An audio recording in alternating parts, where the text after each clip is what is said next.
இன்றைய பட்ஜெட் குறித்த விவாதங்கள் தற்போது நடைபெற்றுக் கொண்டிருக்கிறது. இங்க இந்திய தொழில் கூட்டமைப்பை சேர்ந்த 3 துறை வல்லுநர்கள் தற்பொழுது நமது அரங்கத்திற்கு வந்துள்ளனர், நம்முடன் இணைகின்றனர்.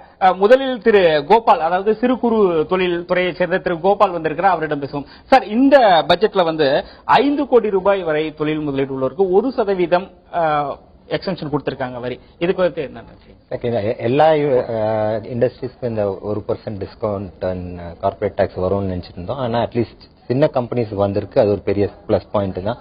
ஏன்னா கார்பரேட் டாக்ஸ் கம்மியாக அவங்க பைனான்சியல் பர்டன் கம்மியாயிட்டு வரும். இது நல்ல விஷயம் தான். ரசாயன துறையை சேர்ந்த திரு பொன்னுசாமி இருக்கிறார். அவரிடம் பேசுவோம். சார் வணக்கம்.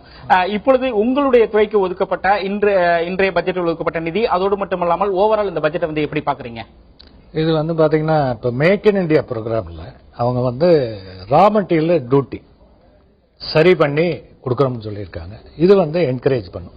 எப்படின்னா இப்ப இந்த ரா மெட்டீரியல் டியூட்டி குறைச்சு இருந்ததுன்னா நம்ம இம்போர்ட் பினிஷ் ப்ராடக்ட் இது பண்ணும்போது அது பண்றதுக்கு ஹெல்ப்ஃபுல்லா இருக்கும். இதே மாதிரி பாத்தீங்கன்னா இப்ப அக்ரிகல்ச்சர் ரூரல்ல எக்கனாமி டெவலப் ஆச்சுன்னா அங்க பாத்தீங்கன்னா அக்ரிகல்ச்சர் ப்ரொடக்ஷன் தான் பெஸ்டிசைட் அதிகமாகும், கெமிக்கல் கன்சம்ஷன் அதிகமாகும். அதே மாதிரி ஃபெர்டிலைசர் அதிகமாக கன்சியூம் ஆகும். நீங்க ஸ்வச் பாரத்தில் பாத்தீங்கன்னா டாய்லெட் கிளீனிங் இந்த மாதிரி போறது.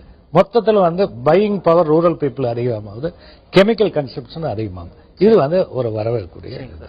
பொதுவாக இந்த பட்ஜெட் குறித்து இந்த இந்திய தொழில் கூட்டமைப்பினர் தொடர்ந்து வரவேற்பு தெரிவித்து வருகின்றனர். அதோடு மட்டுமல்லாமல் முழுமையாக இந்த பட்ஜெட் குறித்து ஆராய்வதற்காக அவர்கள் தொடர்ந்து இங்கு கூட்டம் நடைபெற்றுக் கொண்டிருக்கிறது.